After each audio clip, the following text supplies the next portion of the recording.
In mathematics, a linear combination is an expression constructed from a set of terms by multiplying each term by a constant and adding the results.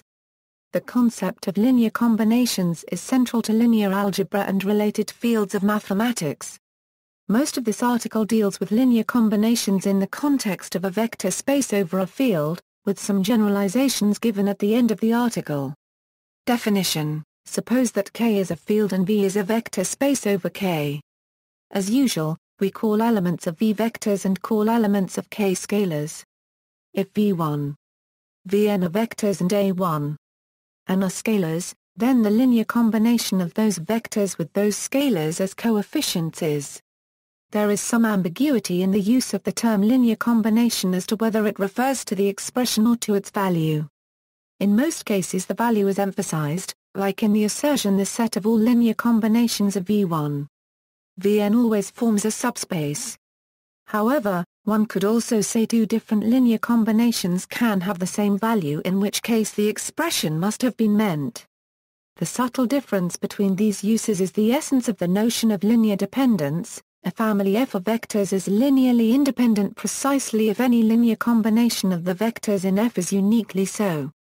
In any case, even when viewed as expressions, all that matters about a linear combination is the coefficient of each phi. Trivial modifications such as permuting the terms or adding terms with zero coefficient do not give distinct linear combinations. In a given situation, K and V may be specified explicitly, or they may be obvious from context. In that case, we often speak of a linear combination of the vectors V1, Vn, with the coefficients unspecified. Or, if S is a subset of V, we may speak of a linear combination of vectors in S, where both the coefficients and the vectors are unspecified, except that the vectors must belong to the set S. Finally, we may speak simply of a linear combination, where nothing is specified. In this case one is probably referring to the expression, since every vector in V is certainly the value of some linear combination. Note that by definition, a linear combination involves only finitely many vectors. However, the set S that the vectors are taken from can still be infinite. Each individual linear combination will only involve finitely many vectors. Also, there is no reason that n cannot be zero. In that case, we declare by convention that the result of the linear combination is the zero vector in V. Examples and counterexamples. Euclidean vectors equals, let the field K be the set R of real numbers, and let the vector space V be the Euclidean space R3. Consider the vectors E1 equals, E2 equals and E3 equals. Then any vector in R3 is a linear combination of E1, E2 and E3. To see that this is so, take an arbitrary vector in R3, and write equals functions equals, let K be the set C of all complex numbers, and let V be the set CC, R, of all continuous functions from the real line R to the complex plane C. Consider the vectors F and G defined by F, T, equals 8 and G, T, equals 8. Some linear combinations of F and G are. On the other hand, the constant function 3 is not a linear combination of F and G. To see this, suppose that 3 could be written as a linear combination of 8 and 8. This means that there would exist complex scalars A and B such that 8 plus B equals 3 for all real numbers T. Setting T equals 0 and T equals I gives the equations A plus B equals 3 and A plus B equals A3, and clearly this cannot happen. See Euler's identity. Equals polynomials equals, let K be R, C, or any field, and let V be the set P of all polynomials with coefficients taken from the field K. Consider the vectors P1, equals 1, P2, equals x plus 1, and P3, equals x2 plus x plus 1. Is the polynomial x2 or 1 a linear combination of P1, P2, and P3? To find out, consider an arbitrary linear combination of these vectors and try to see when it equals the desired vector x2 or 1. Picking arbitrary coefficients a1, a2, and a3, we want. Multiplying the polynomials out, this means. And collecting like powers of x, we get. two polynomials are equal if and only if their corresponding coefficients are equal, so we can conclude. This system of linear equations can easily be solved. First, the first equation simply says that A3 is 1. Knowing that, we can solve the second equation for A2, which comes out to a 1. Finally, the last equation tells us that A1 is also a 1. Therefore, the only possible way to get a linear combination is with these coefficients. Indeed. So x2 is a linear combination of P1, P2, and P3. On the other hand, what about the polynomial x3 If we try to make this vector a linear combination of P1, P2, and P3, then following the same process as before, we unregister trademark LL get the equation. However, when we set corresponding coefficients equal in this case, the equation for x3 is, which is always false. Therefore, there is no way for this to work, and x3 is not a linear combination of P1, P2, and P3.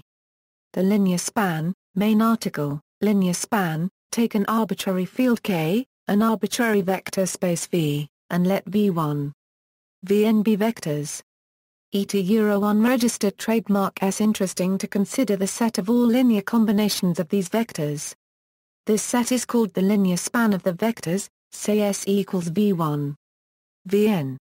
We write the span of S as span, S, or SP, S. Linear independence. For some sets of vectors V1, Vn, a single vector can be written in two different ways as a linear combination of them. Equivalently, by subtracting these a non-trivial combination is 0. If that is possible, then V1, Vn are called linearly dependent. Otherwise, they are linearly independent.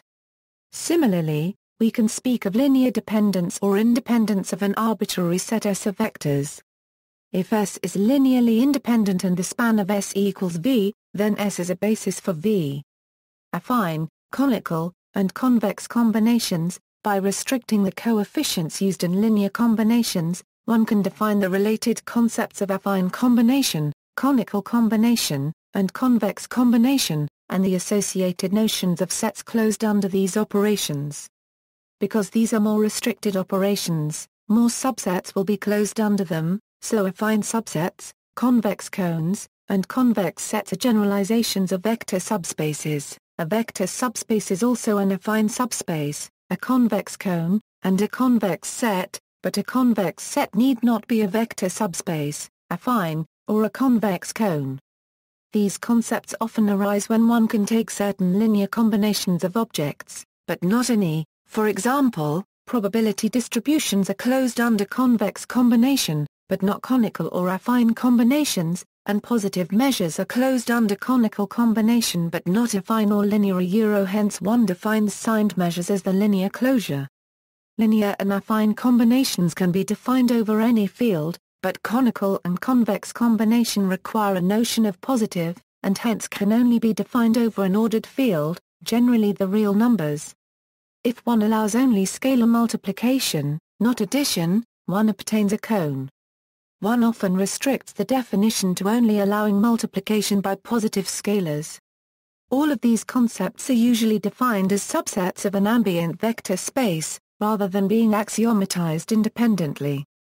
Operad theory, more abstractly, in the language of operad theory, one can consider vector spaces to be algebras over the operad, which parametrizes linear combinations. The vector, for instance, corresponds to the linear combination. Similarly, one can consider affine combinations, conical combinations, and convex combinations to correspond to the sub-operads where the terms sum to 1, the terms are all non-negative, or both, respectively. Graphically, these are the infinite affine hyperplane, the infinite hyperoctant, and the infinite simplex. This formalizes what is meant by being or the standard simplex being model spaces, and such observations as that every bounded convex polytope is the image of a simplex.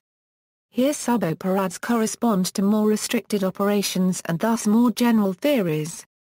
From this point of view, We can think of linear combinations as the most general sort of operation on a vector space. Saying that a vector space is an algebra over the operad of linear combinations is precisely the statement that all possible algebraic operations in a vector space are linear combinations. The basic operations of addition and scalar multiplication, together with the existence of an additive identity and additive inverses, cannot be combined in any more complicated way than the generic linear combination. The basic operations are a generating set for the operad of all linear combinations. Ultimately, this fact lies at the heart of the usefulness of linear combinations in the study of vector spaces. Generalizations: if V is a topological vector space, then there may be a way to make sense of certain infinite linear combinations, using the topology of V. For example, we might be able to speak of A1V1 plus A2V2 plus A3V3 plus going on forever. Such infinite linear combinations do not always make sense. We call them convergent when they do. Allowing more linear combinations in this case can also lead to a different concept of span, linear independence, and basis. The articles on the various flavors of topological vector spaces go into more detail about these. If K is a commutative ring instead of a field, then everything that has been said above about linear combinations generalizes to this case without change. The only difference is that we call spaces like this V modules instead of vector spaces.